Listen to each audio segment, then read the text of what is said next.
दोस्तों स्वागत है आपका बिहार न्यूज़ में। दोस्तों मैं हूं फिरदौस गनी और आप देख रहे हैं केडीवी लाइव। दोस्तों आज हो चुका है 28 मई 2022। तो आज की बिहार की टॉप न्यूज़ देख रहे हैं आपके लिए।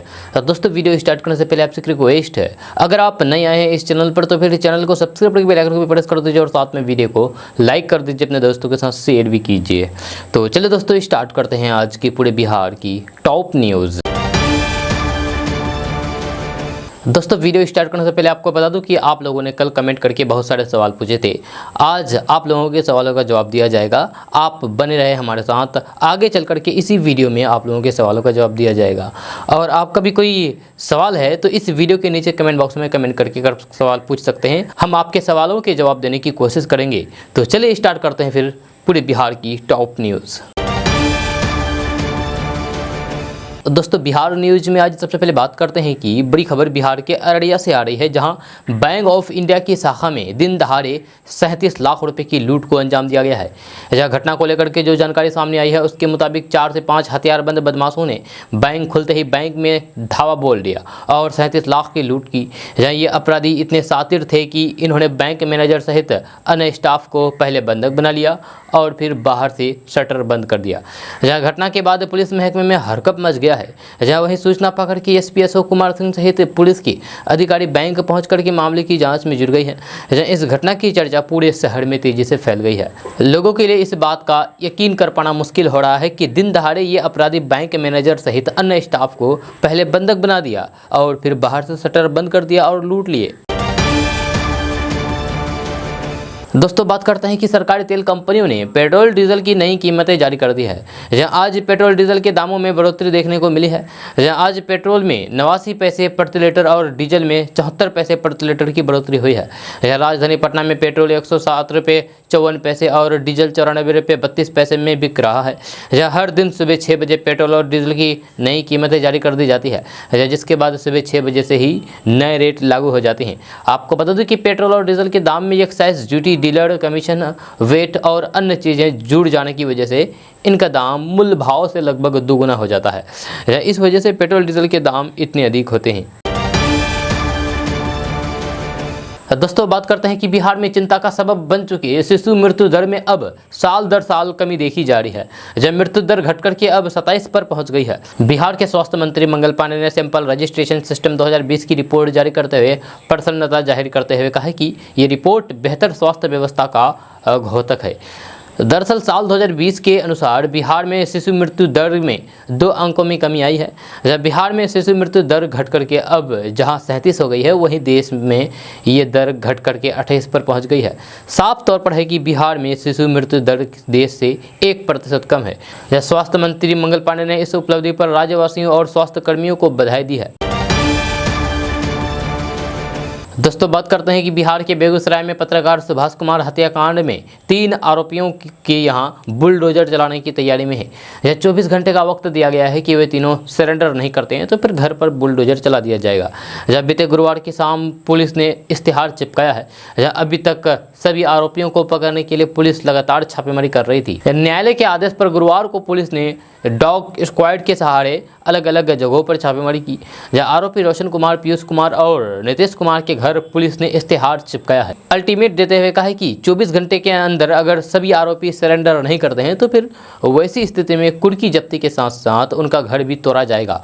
इधर बेगूसराय में सुभाष कुमार की हत्या के विरोध में पत्रकारों और अलग अलग राजनीतिक दलों के नेताओं के द्वारा प्रदर्शन किया जा रहा है। दोस्तों बात करते हैं कि बिहार के जमुई जिला में दिन के उजाले में पुलिस ट्रक चालकों से अवैध वसूली करती है। जमुई में पुलिस द्वारा अवैध वसूली का एक वीडियो तेजी से वायरल हो रहा है। जब वीडियो में पुलिस के जवान ट्रक चालकों से रुपए वसूलते देखे जा रहे हैं। सोशल मीडिया पर पुलिस द्वारा अवैध वसूली करने का यह वीडियो जमुई जिले के गिद्धौर थाना क्षेत्र का बताया जा रहा है। हालांकि केडीवी लाइव इस वायरल वीडियो की पुष्टि नहीं करता है। ट्रकों से अवैध वसूली का यह वीडियो गिद्धौर थाना क्षेत्र के रतनपुर पंचायत के केराकादो गांव में स्थित आकांश गंगा और कामधेनु लाइन होटल के पास का बताया जा रहा है। वीडियो में ओवरलोड बालू लदे ट्रक से वसूली करते थाना के प्राइवेट वाहन चालक और पुलिसकर्मी कैद हो गए हैं। पुलिस के इस कारनामे का ये वीडियो कोई वाहन चालक ने बना लिया है और वायरल कर दिया है। जहां अब ये वीडियो काफी तेजी के साथ वायरल हो रहा है। दोस्तों बात करते हैं कि राज्यसभा चुनाव के उम्मीदवार की घोषणा को लेकर के टकटकी लगी थी, जहां आरजेडी ने अपने 2 प्रत्याशियों की घोषणा कर दी। दोनों उम्मीदवार शुक्रवार को नामांकन का पर्चा भी दाखिल कर दिया। इनमें एक है आरजेडी सुप्रीमो लालू प्रसाद यादव की पुत्री और राज्यसभा सदस्य डॉक्टर मीसा भारती, जबकि दूसरे हैं बिस्फी के पूर्व विधायक फैयाज अहमद। दोपहर 12:30 बजे आरजेडी प्रत्याशी के तौर पर दोनों पर्चा दाखिल किया है। पटना पहुंचे फैयाज अहमद ने कहा है कि उन्हें कोई उम्मीद नहीं थी। दोस्तों बात करते हैं कि बिहार में मानसून को लेकर के अभी थोड़ा इंतजार करना होगा, जहां इस बार बिहार में मानसून के आने में 3 से 4 दिनों की देरी होगी। मौसम वैज्ञानिकों की माने तो केरल में मानसून सही समय पर नहीं पहुंचा है, वहीं 28 से 29 मई तक मानसून आ सकता है। जहां मौसम वैज्ञानिकों के मुताबिक मानसून के लिए फिलहाल अनुकूल परिस्थिति नहीं बनने से बिहार के मौसमी सिस्टम पर इसका असर पड़ेगा। ऐसे में इस बार मानसून आने में थोड़ा देरी हो सकता है। जब बिहार में मानसून को लेकर के 13 से 15 जून के बीच समय निर्धारित है, जब वहीं दूसरी ओर बिहार में नौपता का असर नहीं होने से सामान्य बारिश होने का पूर्वानुमान है। पटना के मौसम विज्ञान केंद्र की तर्ज पर पूर्णिया में प्रदेश का दूसरा डाल पर रडार लगेगा। इससे सीमांचल सहित बिहार की मौसमी गतिविधियों को लेकर के सटीक जानकारी मिलेगी। जब मौसम विज्ञान केंद्र पटना के निदेशक विवेक सिन्हा की माने तो उप मुख्यमंत्री तारकिशोर प्रसाद की पहल पर केंद्रीय मंत्री जितेंद्र ने इसकी सहमति दे दी है। निदेशक ने बताया है कि डॉलपर सिस्टम स्थापित करने की प्रक्रिया शुरू हो गई है। जब पूर्णिया में दूसरा डॉलपर सिस्टम स्थापित होने से बंगाल की खाड़ी के समीप होने वाले मौसमी गतिविधियों के बारे में मौसम विज्ञान केंद्र पटना को सटीक जानकारी मिलेगी। यह रडार स्थापित होने से चक्रवाती तूफान और बारिश की गतिविधियों की जानकारी समय पर मिलती रहेगी। दोस्तों बात करते हैं कि पार्क में सैर करने वाले लोगों के लिए अच्छी खबर सामने आई है। अब यहाँ लगे अलग अलग प्रजाति के पेड़ पौधे के बारे में भी जान सकेंगे। पटना पार्क प्रमंडल के तहत पार्कों में पेड़ पर QR कोड लगना शुरू हो गया है। प्रवेश टिकट लगने वाले पार्कों में ही QR कोड लगाया जाएगा। इसकी शुरुआत इको पार्क से हो चुकी है। QR कोड लगाए जाने के बाद लोगों को पेड़ों से जुड़ी तरह तरह की जानकारी मिल पाएगी। मसलन किस पेड़ में कब फल आते हैं या कब उनके पत्ते झड़ते हैं, इसके साथ ही पेड़ किस प्रजाति से ताल्लुक़ रखते हैं। पार्कों में टहलने वाले लोग अब अपने मोबाइल फ़ोन से पेड़ों पर लगे QR कोड के जरिए सारी जानकारी प्राप्त कर सकते हैं। दोस्तों बात करते हैं कि बिहार के मुख्यमंत्री नीतीश कुमार के गृह जिले नालंदा के वेन प्रखंड की नौहसा पंचायत से एक चौंकाने वाली तस्वीर सामने आई है। इस तस्वीर को देखकर के बिहार में शिक्षा व्यवस्था पर सवाल उठना लाजमी है। जहाँ नौहसा पंचायत के बुल्ला बिघा में एक झोपड़ी में यहाँ सरकारी स्कूल चल रहा है। जहाँ खास बात यह भी है कि बिहार के ग्रामीण विकास मंत्री श्रवण कुमार भी इसी प्रखंड से है। बताया जाता है कि इस स्कूल के भवन के लिए जमीन का आवंटन किया गया है, लेकिन अभी तक स्कूल बनाने का काम शुरू भी नहीं हुआ है। जहाँ किसी तरीके से एक झोपड़ी बना करके शिक्षा ग्रहण करने के लिए बच्चे पढ़ाई करते हैं। बच्चों को झोपड़ी में जमीन पर बैठकर ही पढ़ाया जाता है। जहाँ कहा जा रहा है कि इस स्कूल में बच्चों की संख्या 70 के आसपास है, लेकिन भवन के अभाव में बच्चे जमीन पर बैठ करके किसी तरह पढ़ते हैं। शौचालय की जरूरत पड़ी तो फिर बच्चे खेत में जाते हैं। इस जुगाड़ तकनीकी से चल रहे स्कूल में पीने के पानी तक की सुविधा नहीं है। जहाँ पानी के लिए बच्चे गाँव के चापाकल का उपयोग करते हैं। यदि कभी बारिश हो जाए तो फिर बच्चों को सिर छिपाने की जगह नहीं मिलती है। जहाँ झोपड़ी में ऊपर से पानी टपकने लगता है, जैसे कि आप अपने मोबाइल स्क्रीन पर तस्वीर देख रहे हैं। जी हाँ, पानी टपकने से जमीन गीली हो जाती है। इससे अंदाजा लगा सकते हैं कि शिक्षा व्यवस्था को लेकर के जिले में यहाँ किस तरीके की स्थिति है। गांव के लोगों ने कहा कि ये व्यवस्था आज की नहीं है, 7-8 साल से बच्चे ऐसे पढ़ते आ रहे हैं। जहाँ बिहार के मुख्यमंत्री नीतीश कुमार का गृह जिला और ग्रामीण विकास मंत्री का गृह प्रखंड है, फिर भी सरकार की नज़र यहाँ नहीं है। इसके चलते जमीन पर बैठ करके बच्चे शिक्षा ग्रहण करने को मजबूर है। इधर मीडिया में खबर चलने के बाद आनंद फराना में जिला शिक्षा पदाधिकारी केशव प्रसाद ने गुरुवार को लेटर जारी किया है। इसकी जानकारी दी गई है कि नव प्राथमिक विद्यालय बुल्ला बिघा का अपना भवन नहीं है। इसके कारण अब अगले आदेश तक इसे उत्क्रमित मध्य विद्यालय अमिया ने शिफ्ट किया जाता है, जहां अब यही पठन पाठन किया जाएगा। दोस्तों बात करते हैं कि बिहार में औरंगाबाद जिला के अंतर्गत मदनपुर प्रखंड के गांव में जहरीली शराब पीने से मरने वालों की संख्या लगातार बढ़ती ही जा रही है। बुधवार की रात से शुक्रवार की सुबह तक इलाज के क्रम में अस्पताल में और 5 लोगों की मौत हो गई। इसके साथ ही जिले में जहरीली शराब पीने से मौत की संख्या 20 हो गई है। ग्रामीण लगातार शराब पीने से मौत होने की बात कर रहे हैं, लेकिन अधिकारी इसकी पुष्टि नहीं कर रहे हैं। इधर जिलाधिकारी सौरभ जोरवाल ने बताया है कि आमस में गिरफ्तार एक व्यक्ति के अनुसार औद्योगिक इस्तेमाल में आने वाले स्पिरिट से शराब बनाने के कारण लोगों की मौत हो गई है। दोस्तों बात करते हैं कि प्रधानमंत्री नरेंद्र मोदी जून महीने में बिहार के दौरे पर आ सकते हैं। इसको लेकर के बिहार विधानसभा अध्यक्ष विजय कुमार सिन्हा ने तैयारियां शुरू कर दी है। जब गुरुवार को उन्होंने परिसर की सुरक्षा बढ़ाने को लेकर के बैठक की, इस दौरान विजय कुमार सिन्हा ने सुरक्षा में लापरवाही को लेकर के सवाल उठाए हैं। उन्होंने कहा कि आज़ादी के अमृत महोत्सव और बिहार विधानसभा भवन शताब्दी वर्ष की समापन समारोह में प्रधानमंत्री नरेंद्र मोदी के बिहार आने की संभावना है, इसलिए सुरक्षा व्यवस्था में कोई कमी नहीं आनी चाहिए। इसके साथ ही उन्होंने विधानसभा परिसर में सीसीटीवी लगाने में हो रही देरी को लेकर भी नाराजगी जाहिर की है। दोस्तों बात करते हैं कि रिश्वत लेते एक वीडियो तेजी के साथ वायरल हो रहा है। ये वीडियो सुपौल जिला के Triveniganj block development officer Asha Kumari का है। इसमें वे घूस लेती नजर आ रही है।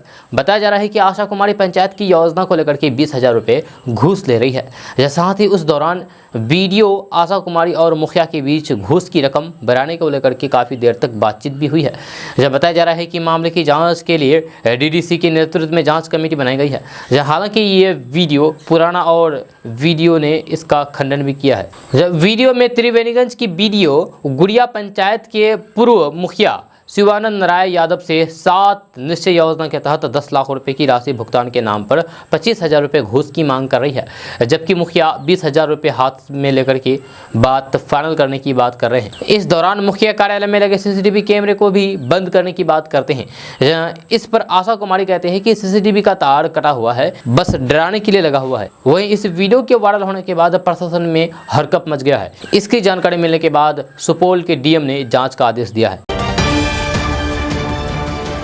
दोस्तों बात करते हैं कि बिहार में मुस्लिम तबके में दिवंगत मोहम्मद शहाबुद्दीन का क्या स्थान है, यह किसी से छिपा हुआ नहीं है। यही कारण है कि उनके इंतकाल के बाद एक बड़े तबके की ये मांग थी कि आरजेडी की तरफ से हिना साहब को राज्यसभा का उम्मीदवार बनाया जाए, लेकिन आरजेडी ने उनका टिकट काट करके फैयाज अहमद को अपना उम्मीदवार बना दिया है। जिसके बाद सोहर के निधन के बाद पहली बार हिना साहब खुल करके अपनी बात रखने के लिए सामने आ गई है। उन्होंने टिकट नहीं देने को लेकर के लालू प्रसाद यादव और तेजस्वी यादव को लेकर के अपनी नाराजगी खोल करके जाहिर कर दी है। शुक्रवार को सिवान में हिना साहब ने एक प्रेस कॉन्फ्रेंस के दौरान ऐलान किया है कि पूरे बिहार के लोग मेरे अपने हैं, मेरा परिवार है, मैं सबके साथ चर्चा करूंगी। इसके बाद जो भी लोगों की इच्छा होगी उस पर निर्णय लिया जाएगा। इस दौरान आरजेडी छोड़ने को लेकर के चल रहे कयासों पर भी हिना साहब ने खुल करके अपनी बात रखी है। उन्होंने कहा है कि अभी इस पर निर्णय नहीं लिया गया है। हालांकि इस दौरान राज्यसभा के लिए उनके टिकट के दावेदारों से अलग किया है, उसको लेकर के उन्होंने आरजेडी के प्रति अपनी नाराजगी भी खुल करके जाहिर की है। उन्होंने कहा है कि आवाम की आवाज़ को सुनने के बाद ही आरजेडी छोड़ने का फैसला लिया जाएगा। इस दौरान हिना साहब के समर्थकों ने आरजेडी के खिलाफ नारेबाजी भी की है। माना जा रहा है कि आरजेडी से अलग होकर के हिना साहब जेडीयू का दामन थाम सकती है। इस बात के कयास तेज हो गए हैं। आपको बता दो कि शहाबुद्दीन के निधन के बाद से ही जिस तरीके से आरजेडी ने शहाबुद्दीन से दूरी बनाकर रखी, उसके बाद से हिना साहब के जेडीयू में शामिल होने की संभावना जताई जा रही है। माना जा रहा है कि अब सही समय पर हिना साहब इस मामले में बड़ा निर्णय ले सकती है। दोस्तों बात करते हैं कि मुजफ्फरपुर की शाही लीची के लोग दीवाने हैं। इनका नाम सुनते ही मुंह में पानी आ जाता है। यहाँ देश ही नहीं बल्कि विदेशों में भी लोग इस लीची को पसंद करते हैं। यहाँ भारत के राष्ट्रपति और प्रधानमंत्री भी इस लीची के मुरीद हैं। हर साल मुजफ्फरपुर की शाही लीची का स्वाद चखते हैं। इस बार भी मुजफ्फरपुर से शाही लीची की खेप पीएमओ भेजी जा रही है। जिला प्रशासन ने इसका जिम्मा Radhakrishna impact private limited company को सौंपा है। ये कंपनी जिले के पताहे में स्थित है, जो यूनिक फ्रूट प्रोसेसिंग के नाम से भी जाना जाता है। यहाँ पर बागान से लीची को तोड़ करके लाया जाता है, फिर इसे प्रोसेसिंग के तहत बेहतरीन फलों को छांटा जाता है। इसमें से जो सबसे अच्छे फल निकल कर आते हैं उसे ही पीएमओ के लिए भेजी जाएगी। दोस्तों अब वक्त आपके सवालों की और मेरे जवाब का हो चुका है, तो बात करते हैं। सबसे पहले सवाल लेते हैं रंजन कुमार जी से। ये लिखते हैं कि लखीसराय डिस्ट्रिक्ट से बोल रहा हूँ, जो मेरा राशन कार्ड नहीं बना है, कितना दिन में बनेगा ये बात बताइए। तो रंजन कुमार जी, आपको बता दूं कि अगर आपको राशन कार्ड बनाना है तो फिर आप एक आवेदन लिखिए और अपने जन वितरण कार्यालय में जाकर के जमा कर दीजिए अपने डिस्ट्रिक्ट में। उसके बाद अगला कमेंट लेते हैं संतोष शाह जी से। लिखते हैं कि फिरदौस साहब, सहारा इंडिया का पूरा पैसा लेकर भाग गया है, क्या पैसा मिलेगा कि नहीं? तो संतोष शाह जी को आपको बता दें कि सहारा इंडिया का भी केस चल रहा है। जब केस का फैसला आ जाएगा कोर्ट की तरफ से तब पता चलेगा कि उसका पैसा मिलेगा या नहीं मिलेगा। अब अगला कमेंट लेते हैं राजीव रंजन कारे जी से। ये लिखते हैं कि सर हमको जनता दरबार जाना था, जनता दरबार लग रहा है क्या? सर नीतीश बाबू से बात करना था। तो राजीव रंजन जी, अगर आपको जनता दरबार जाना है तो उसके लिए आपको फॉर्म फिल करना पड़ेगा। आप ऑनलाइन के द्वारा फॉर्म भर सकते हैं। उसके बाद फिर आपका फॉर्म अगर अप्रूव हो जाता है तो फिर आप जा सकते हैं और नीतीश जी से मिल सकते हैं। अब अगला कमेंट लेते हैं मोहम्मद ज़ियाउर रहमान जी से। ये लिखते हैं कि अस्सलाम वालेकुम फिरदौस भाई, पीएम सम्मान निधि योजना में केवाईसी का लास्ट डेट कब समाप्त है बताइए। तो मोहम्मद ज़ियाउर रहमान जी, आपको बता दूं कि इसका लास्ट डेट के बारे में छोड़ दीजिए और आप यही जानिए कि जब तक नहीं आप केवाईसी कीजिएगा तब तक आपको फिर पीएम किसान योजना का पैसा नहीं मिलेगा। हाँ, कि जो आने वाला पीएम किसान का पैसा है 11वीं किस्त का, ये आपको मिल जाएगा, लेकिन आगे के लिए फिर आपको दिक्कत हो सकता है। इसी वजह से आप डेट को छोड़ दीजिए, आप केवाईसी कर लीजिए, सबसे बढ़िया। अब अगला कमेंट लेते हैं नेशनल बहुजन से। ये लिखते हैं कि मैं बेगूसराय बिहार से बोल रहा हूँ। भाजपा सरकार में मस्जिद को क्यों तोड़ा जा रहा है और अंबेडकर जी का प्रतिमा तोड़ा जा रहा है? ये बताइए कि भाजपा इस देश में दो ही चीज़ को निशाना बना रहा है, पहला अंबेडकर जी की प्रतिमा और दूसरा मस्जिद क्यों तोड़ा जा रहा है? जी, ये सवाल आपका सरकार से है, इसका हम जवाब नहीं दे सकते। अब अगला कमेंट लेते हैं मुबारक अरड़िया जी से। ये लिखते हैं कि सर आपका घर कहाँ है? तो मुबारक जी, मेरा घर किशनगंज है, किशनगंज डिस्ट्रिक्ट। अब अगला कमेंट लेते हैं मोहम्मद कलीम जी से। ये लिखते हैं कि मैं मोहम्मद कलीम खान सीतामढ़ी से। फिरदौस भाई, किसान क्रेडिट लोन सरकार माफ़ क्यों नहीं करती है?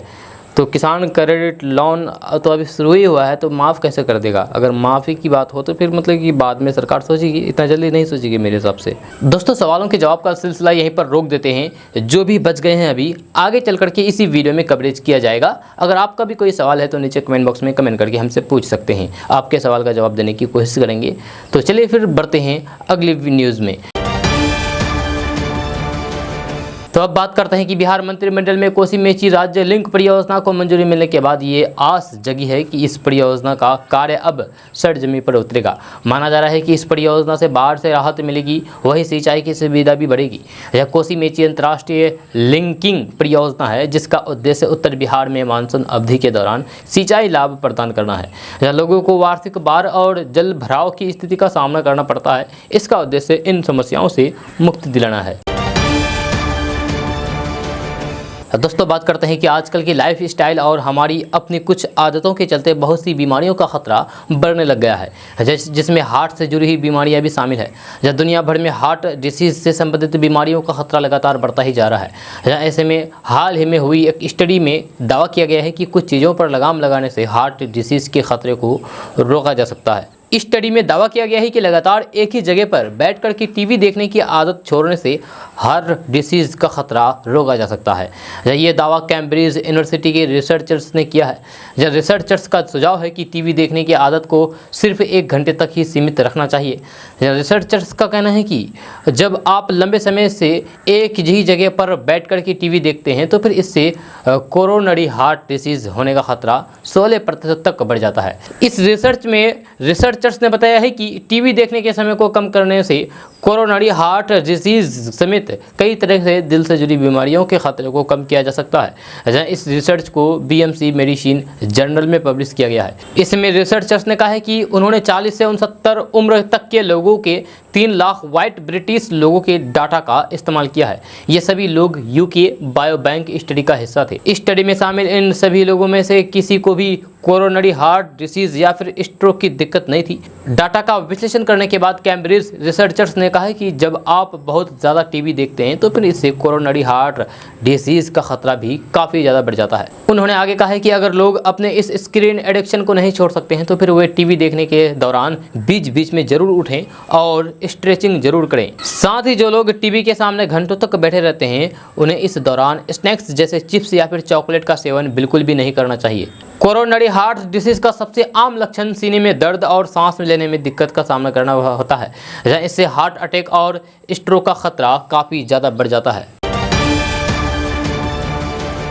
दोस्तों, बात करते हैं कि होम गार्ड में बहाली को लेकर के आखिरकार पुलिस विभाग की नींद टूट गई है। 11 साल पहले बहाली के लिए मांगे गए आवेदन आज से शारीरिक दक्षता परीक्षा का आयोजन किया जा रहा है। कटिहार के राजेंद्र स्टेडियम में दिनांक 24 मई से 30 मई तक गृह रक्षा वाहिनी के अंतर्गत करीब 310 गृह रक्षकों की बहाली होनी है। बहाली के दौरान बेहतर विधि व्यवस्था को लेकर के सुरक्षा के पुख्ता इंतजाम भी किए गए हैं। साथ ही 4 दंडाधिकारी भी नियुक्त किए गए हैं। बताया गया है कि करीब 8,500 अभ्यर्थी इस बहाली में भाग ले रहे हैं।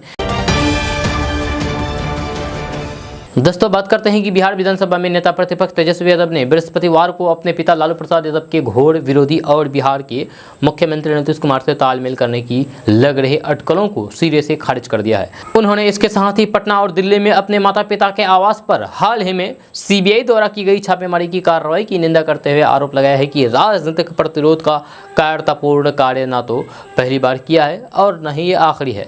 यह पहले भी करते आ रहे थे और आगे भी करते रहेंगे। तेजस्वी यादव ने ब्रिटेन से लौटने के बाद पत्रकार के सवाल का जवाब देते हुए कहा कि जब हम जातीय जनगणना की मांग को लेकर के एक सर्वदलीय प्रतिनिधिमंडल के हिस्से के तौर पर पिछले साल प्रधानमंत्री नरेंद्र मोदी से मिले थे तो फिर पहल मेरी थी, ना कि नीतीश जी की। क्या इसका मतलब यह है कि मैं भाजपा के साथ गठबंधन के लिए तैयार हूँ? हाल ही में राबड़ी देवी ने पटना में स्थित आवास पर आयोजित इफ्तार पार्टी आयोजन की थी, जिसमें नीतीश कुमार अपने आवास से पैदल चल करके आए थे। इसी प्रकार जेडीयू मुख्यालय में आयोजित इफ्तार पार्टी में जब नीतीश कुमार शामिल होकर के लौट रहे थे तब नीतीश कुमार उन्हें वहां तक छोड़ने आए थे। आरजेडी नेता ने हालांकि कहा कि ये एक सच्चाई है कि हमें जांच एजेंसियों के माध्यम से निशाना बनाया जा रहा है, यह क्योंकि हम विपक्ष में हैं। मैं बचपन से ही अपने पिता के खिलाफ इस तरह की कार्रवाई का गवाह रहा हूँ। ये कोई पहला मामला नहीं है। अगर संवैधानिक एजेंसियों का दुरुपयोग जारी रहा तो फिर ये आखिरी भी नहीं होगा। तेजस्वी यादव ने पिछले सप्ताह पर सीबीआई के छापे का जिक्र करते हुए कहा कि ये एक कायरतापूर्ण कार्रवाई था। उन्होंने कहा कि पहले पिता पर रेल मंत्री रहने के दौरान कथित भ्रष्टाचार का मामला दर्ज किया गया, जबकि उनके कार्यकाल के दौरान रेलवे को बड़े पैमाने पर लाभ पहुंचाने के साथ गरीब के लिए एसी ट्रेन चलाई गई, कुलियों को नौकरी दी गई और कुल्हड़ में चाय की शुरुआत की गई। दोस्तों बात करते हैं कि भ्रष्ट अफसरों पर कार्रवाई के सिलसिले में विशेष निगरानी इकाई ने शुक्रवार को ग्रामीण विकास विभाग के उप सचिव शैलेश कुमार भारती पर दबिश दी है। जहां पटना में उनके आवास और सचिवालय में स्थित कार्यालय में छापेमारी की जारी है, जहां अब तक की कार्रवाई में आय से 1 करोड़ 20 लाख से अधिक संपत्ति की जानकारी मिली है। जहां इनके बैंक दस्तावेज और अन्य निवेश की जाँच चल रही है। भारती 2002 से सरकारी सेवा में पदस्थापित है। जहाँ विशेष निगरानी इकाई के मुताबिक करीब 20 वर्षों से बिहार प्रशासनिक सेवा के अधिकारी शैलेंद्र भारती अलग अलग पदों पर रहते हुए अकुत संपत्ति जमा की है। गैर कानूनी ढंग से उन्होंने 1 करोड़ 20 लाख 19,837 रुपये की संपत्ति जमा की है। यह कोर्ट से सर्च वारंट लेकर के उनके पटना में स्थित आवास और सचिवालय में स्थित कार्यालय की तलाशी ली जा रही है। दोस्तों बात करते हैं कि बिहार की राजधानी पटना सिटी में स्थित तख्त श्री हरमिंदर जी पटना साहिब गुरुद्वारे के पार्किंग परिसर में अचानक फायरिंग हो गई, जिसके बाद वहां काफ़ी अफरा तफरी मच गई। बताया गया है कि ये गोलीबारी नशे में धुत एक रिटायर्ड फौजी ने की थी। यह घटना के बाद पूर्व फौजी और उसके एक साथी को पुलिस ने गिरफ्तार करके जेल भेज दिया है। साथ ही फौजी के पास से पुलिस ने तलाशी के दौरान लाइसेंसी रिवॉल्वर, 11 गोली और 3 खोखा जब्त किया है। थाना अध्यक्ष गौरी शंकर गुप्ता ने बताया है कि पूर्व फौजी ने कहा है कि गलती से गोली चल गई थी, जब गुरुद्वारा के बेसमेंट में फायरिंग का कोई संतोषजनक जवाब नहीं मिला है। यह सीसीटीवी फुटेज से छानबीन करके पूछताछ के बाद पुलिस ने दोनों को गिरफ्तार करके जेल भेज दिया है। तलाशी के दौरान फौजी के कमर में बंधे बेल्ट से 6 चक्रीय रिवॉल्वर बरामद किया है। उसके पास से पुलिस ने 11 गोली और 3 खोखा भी बरामद किया गया। दोस्तों बात करते हैं कि 4 हाथ और 4 पैर की अद्भुत बच्ची लोगों के लिए कौतूहल बनी हुई थी। मां की गोद में रह रही बच्ची के इर्द गिर्द बड़ी भीड़ जमा थी। पास ही बच्ची के पिता भी खड़े थे। कुछ लोग बच्चे के हाथ में कुछ रुपए, बिस्किट, मिठाई खाने के लिए थमा रहे थे। जब भीड़ में बच्ची व्याकुल हो रही थी। शुक्रवार यानी कि कल ये दृश्य बना था, जब बिहार के नवादा जिले के कचहरी रोड में जहां बच्ची को लिए मां पिता खड़े थे, जहां उसके ठीक सामने अनुमंडल दंडाधिकारी का दफ्तर भी है। जमा भीड़ उत्सुकतावश पूछताछ कर रही थी। मां पिता बताते हैं कि घर में 5 परिवार है, जिसमें 4 दिव्यांग है। पिता बसंत पासवान, माँ उषा देवी, गोद में रह रही बच्ची चौमुखी कुमारी के अलावा 11 साल का पुत्र भी दिव्यांग है। इस दंपत्ति को कुल 3 बच्चे हैं, 1 पुत्र और 2 पुत्री। दोनों स्वयं दिव्यांग है। यह 2 बच्चे भी दिव्यांग है। बसंत पासवान कहते हैं कि 5 में 4 परिवार विकलांग है। जहाँ रोजी रोटी का संकट है। रोजगार के लिए डीएम से मिलने आए हैं, काफ़ी उम्मीद लेकर पहुंचे हैं। आपको बता दूं कि ये परिवार नवादा जिले के वारिसलीगंज प्रखंड के हेमदा गांव के निवासी है। जहाँ समाज सेवियों ने भी जिला प्रशासन से इस दिव्यांग परिवार की आर्थिक दशा सुधारने के लिए अनुदान की मांग की है, ताकि मानवीय आधार पर सभी की जीवन की रक्षा किया जा सके। दोस्तों बात करते हैं कि बिहार के गोपालगंज में 3 मजदूरों को चाकू मार दिया गया है। जहां गोपालगंज जिले में नगर थाना क्षेत्र के रेलवे स्टेशन के पास गुरुवार की देर रात बदमाशों ने 3 मजदूरों को चाकू मार करके जख्मी कर दिया गया है। जहां वहीं पुलिस ने तीनों जख्मी मजदूरों को इलाज के लिए गोपालगंज सदर अस्पताल भेज दिया गया है, जहाँ एक की स्थिति नाजुक बनी हुई है। जहाँ वहीं डॉक्टरों ने प्राथमिक उपचार के बाद गंभीर स्थिति में घायल युवक को बेहतर इलाज के लिए गोरखपुर रेफर कर दिया है, जबकि अन्य घायलों का इलाज सदर अस्पताल में इमरजेंसी वार्ड में चल रहा है। दोस्तों बात करते हैं कि अगर आपसे पूछा जाए कि सबसे ज़्यादा पढ़े लिखे लोग किस राज्य में हैं, तो आपका जवाब क्या होगा? ये सवाल है। यहाँ आपको स्पष्ट कर दूं कि पढ़े लिखे से मतलब साक्षर लोगों से है, जिन्हें अक्षर ज्ञान हो, यानी कि ऐसे लोग जो पढ़ लिख पाते हो। तो बताइए आपका जवाब क्या होगा? जी हाँ, किस राज्य में सबसे ज़्यादा लोग साक्षर हैं, ये भी अब सवाल है। शायद आपका दिमाग दक्षिण भारत की ओर इशारा कर रहा होगा। हो सकता है कि आपको इसका पक्का जवाब मालूम हो। जो लोग केरल का नाम सोच रहे हैं वह बिल्कुल सही है। केरल की साक्षरता दर देश में सबसे ज़्यादा है। नेशनल अचीवमेंट सर्वे की रिपोर्ट के मुताबिक केरल की साक्षरता दर 94% है, यानी कि यहाँ 100 में से 94 लोग पढ़े लिखे हैं। 2017-18 में जो NSO की रिपोर्ट आई थी उसके मुताबिक केरल की साक्षरता दर 96.2% थी। हालांकि वे डाटा 7 साल से ज़्यादा उम्र वालों से संबंधित था। बहरहाल यहाँ बात करेंगे ताज़ा रिपोर्ट की, तो शिक्षा मंत्रालय की ओर से पिछले नेशनल अचीवमेंट सर्वे कराया गया था, जिसकी रिपोर्ट बुधवार को जारी हुई है। राष्ट्रीय उपलब्धि सर्वेक्षण के मुताबिक दक्षिण भारत का राज्य केरल साक्षरता दर में सबसे आगे है। पूर्वोत्तर भारत को भी आप कम मत समझिए। साक्षरता दर के मामले में यहाँ के राज्य भी कम नहीं है। इस मामले में मिजोरम पूरे देश में दूसरे नंबर पर है। यहाँ की 91.3% आबादी पढ़े लिखे हैं, यानी कि साक्षर हैं। देश भर की बात कर तो 121 करोड़ से ज़्यादा की आबादी वाले भारत में 73% आबादी साक्षर है। देश भर के स्कूलों में करीब 93,83,128 शिक्षक कार्यरत हैं। इनके अलावा शिक्षण कार्य से जुड़े प्रेरक और प्राइवेट शिक्षकों की संख्या भी लाखों में होगी।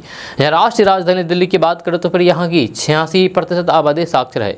जहाँ वहीं उत्तर प्रदेश के 100 में से करीब 68 लोग साक्षर हैं, जबकि बिहार के 100 में से 62 लोग साक्षर हैं। जहाँ पंजाब और हरियाणा के 75% लोग साक्षर हैं। केरल में साक्षरता दर अक्सर सबसे ज़्यादा ही रहता है। चुनाव के दौरान यहाँ वोटिंग प्रतिशत भी बहुत ज़्यादा रहता है। जहाँ दक्षिण भारत के 5 राज्यों में सबसे टॉप पर काबिज केरल के बाद तमिलनाडु का स्थान है, जहाँ की साक्षरता दर 80 है। जहाँ वहीं कर्नाटक की साक्षरता दर 75% है। दोस्तों बड़ी खबर बिहार के रोहतास से है, जहां शादी की खुशी मातम में बदल गई, क्योंकि शादी में शरीक होने जा रहे 3 बारातियों का शव वापस उनके घर लौटा है। इसके बाद तीनों परिवार में चीख पुकार मची हुई है। दरअसल बारात जा रहे कार एक ऑल्टो से टकरा गई, जिसमें मौके पर ही 3 बाराती की मौत हो गई, जबकि 2 अन्य गंभीर रूप से घायल हैं, जिन्हें अस्पताल में भर्ती कराया गया है। यह हादसा तिलोथू थाना क्षेत्र के तिलोथू पुराना पेट्रोल पंप के पास हुआ है, जहाँ यह हादसा ड्राइवर की लापरवाही की वजह से हुई है। दोस्तों अब वक्त हो चला है आपके सवालों के जवाब का। तो सबसे पहले सवाल लेते हैं छोटू यादव से। ये लिखते हैं कि पीएम किसान योजना का पैसा कब आएगा? तो छोटू यादव जी, पीएम किसान योजना का पैसा 31 मई तक का आने की संभावना है। उसके बाद अगला कमेंट लेते हैं ब्राह्मदेव से। ये लिखते हैं कि मैं पानीपत में हूँ, आज 10 दिन से ट्राई कर रहा हूँ, कमेंट कर रहा हूँ, लेकिन उधर से कोई जवाब नहीं आ रहा है। फिरदौस भाई कोई जवाब दीजिए उधर से। और मेरा कहना ये है कि जैसे किसान को 6,000 रुपये साल में मिलता है, वैसे ही मज़दूरों को 12,000 साल में मिलना चाहिए, मेरा कहना है। जी आपका कहना है और सरकार से कहना है, इसमें हम क्या जवाब देंगे आपको?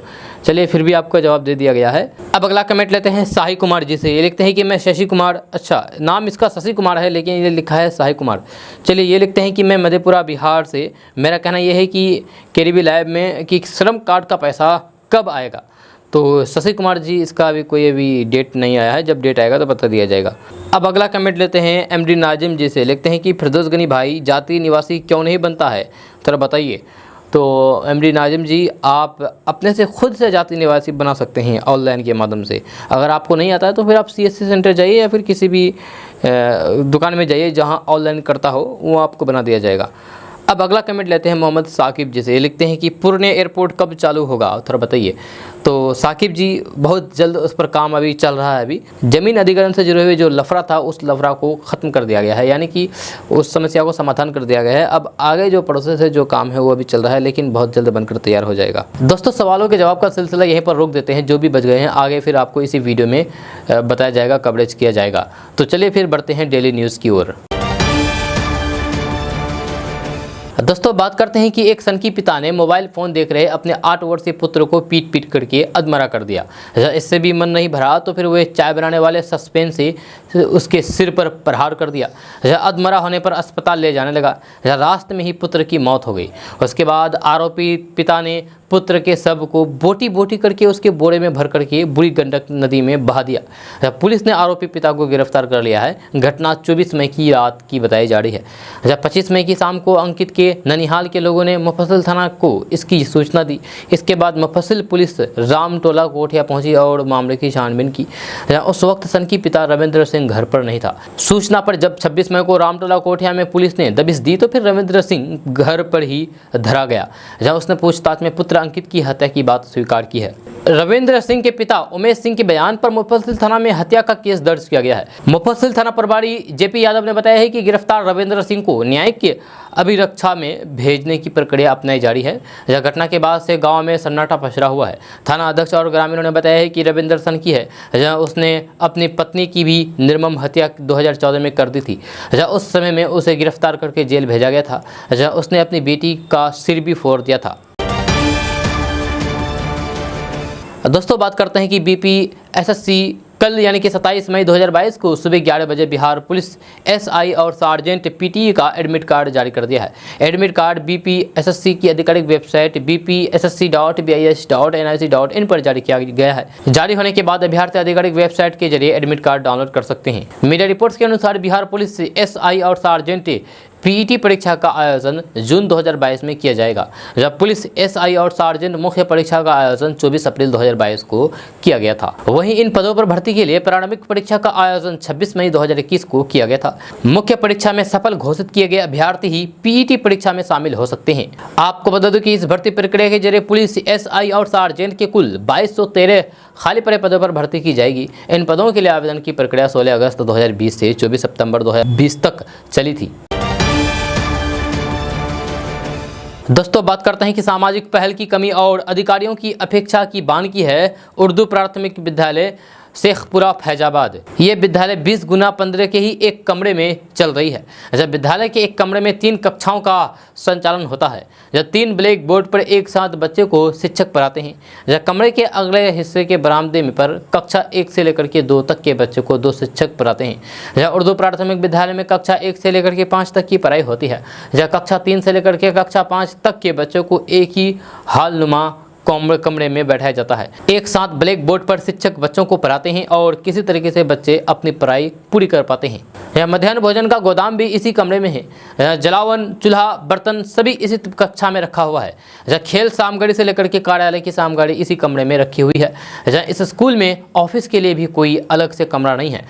एक ही कमरे में अगले हिस्से में कक्षा 1 से लेकर के 2 तक के बच्चों को शिक्षक पढ़ाते हैं, जबकि छत पर जाने के लिए सीढ़ी के छोटे से निचले हिस्से में मध्याह्न भोजन किसी तरीके से बनाने का काम रसोइयों के द्वारा किया जाता है।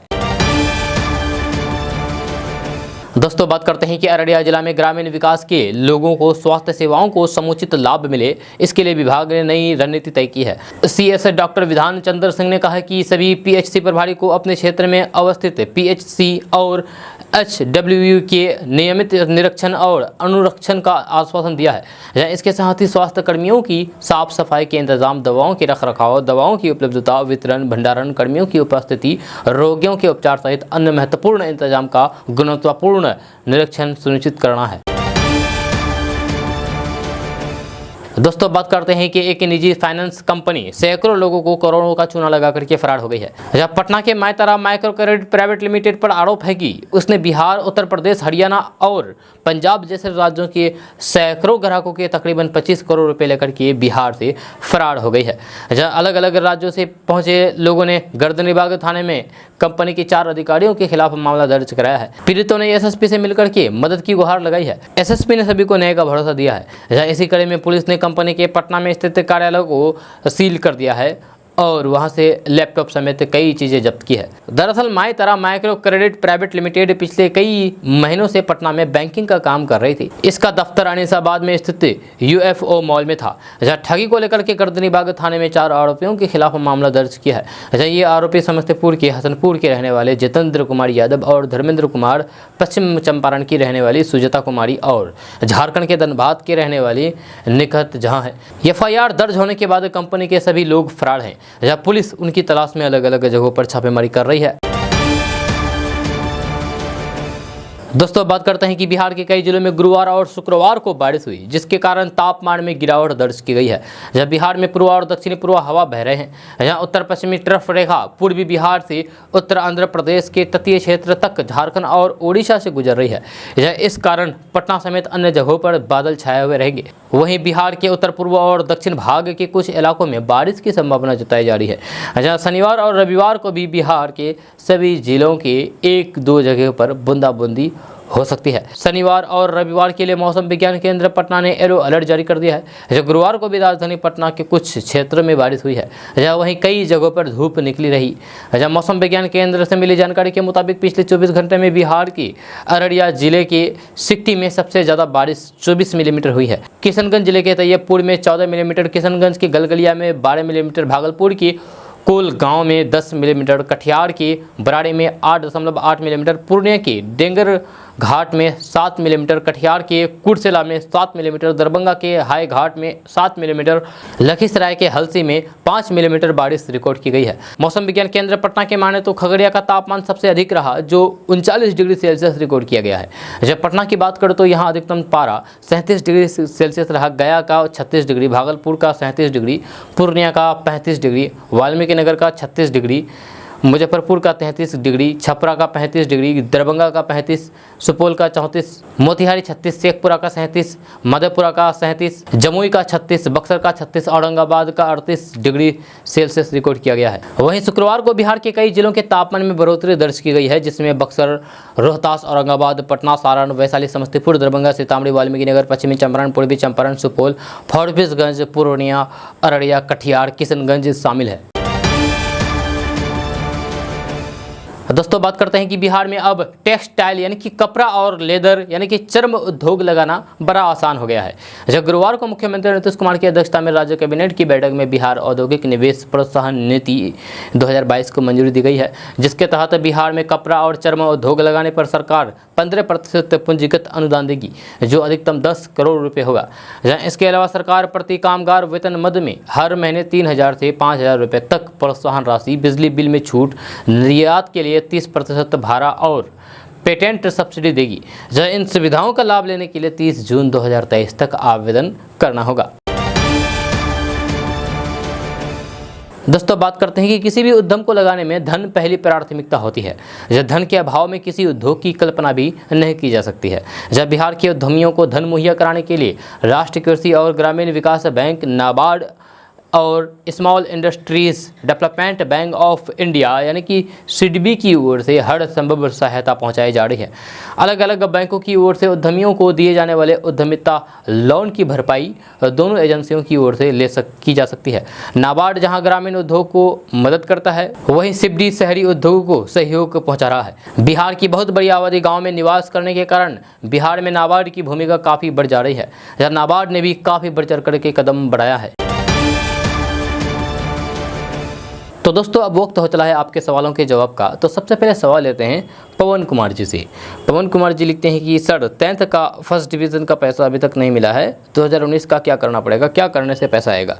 तो पवन कुमार जी इसके लिए अभी कोई अपडेट जारी नहीं की गई है और आपको कुछ भी नहीं करना पड़ेगा। जब अपडेट जारी किया जाएगा उसके बाद आपको फॉर्म फिलअप करना पड़ेगा। जब फॉर्म भर देंगे आपके बैंक अकाउंट सारा कुछ, उसके बाद आपके अकाउंट में पैसा आ जाएगा। आपको अभी कुछ भी नहीं करना पड़ेगा जब तक नोटिफिकेशन आने दीजिए सरकार की तरफ से। अब अगला सवाल लेते हैं गुलाम आलम जी से। ये लिखते हैं कि सर जातीय जनगणना क्या है और इससे क्या लाभ है। तो गुलाम आलम जी आपको बता दो कि जातीय जनगणना ये होता है कि जैसे आम जनगणना होता है उसमें किसी भी जाति को शामिल नहीं किया जाता है, सिर्फ धर्म के बारे में लिखा जाता है कौन हिंदू, कौन मुसलमान, कौन सिख, कौन ईसाई। लेकिन इसमें जातियाँ भी होती है ना, बहुत सारे धर्म में जातियों को नहीं लिखा जाता है, नहीं गिनाया जाता है। तो जातीय जनगणना ये है कि जब जातीय जनगणना होगी तो इन जातियों की भी गिनती होगी, धर्म के साथ साथ जातियों की गिनती भी होगी। जैसे हिंदू में यादव, ब्राह्मण, क्षत्रिय, एससी, एसटी, पंडित, बहुत सारी जातियाँ होती है। इन सारी जातियों के बारे में लिखा जाएगा कि किस जाति से कितनी जनसंख्या है, ये सारा कुछ इसमें बताया जाएगा। अगर बिहार में जातीय जनगणना होती है तो फिर पता चल जाएगा कि बिहार में किस जाति की कितनी जनसंख्या है। अब अगला कमेंट लेते हैं गीता देवी जी से। ये लिखते हैं कि सर ई श्रम कार्ड का पैसा कब आएगा, नहीं आएगा क्या, थोड़ा बताइए। तो गीता देवी जी अभी इसके बारे में कोई अपडेट नहीं आया है, जब अपडेट आ जाएगा तो आपको अकेडमी लैब के माध्यम से बता दिया जाएगा। तो दोस्तों सवालों के जवाब का सिलसिला यहीं पर स्टॉप कर देते हैं। अगर आपका भी कोई सवाल है तो नीचे कमेंट बॉक्स में कमेंट करके हमसे पूछ सकते हैं, हम आपके सवाल का जवाब देने की पूरी कोशिश करेंगे। तो जाते जाते आपको बता दूं कि अगर आप नए आए हैं इस चैनल पर तो फिर चैनल को सब्सक्राइब करके बेल आइकन को प्रेस कर दीजिए और साथ में वीडियो को लाइक कर दीजिए, अपने दोस्तों के साथ शेयर भी कीजिए। फिर चलते हैं, मिलते हैं नेक्स्ट वीडियो में, तब तक के लिए जय हिंद, जय बिहार।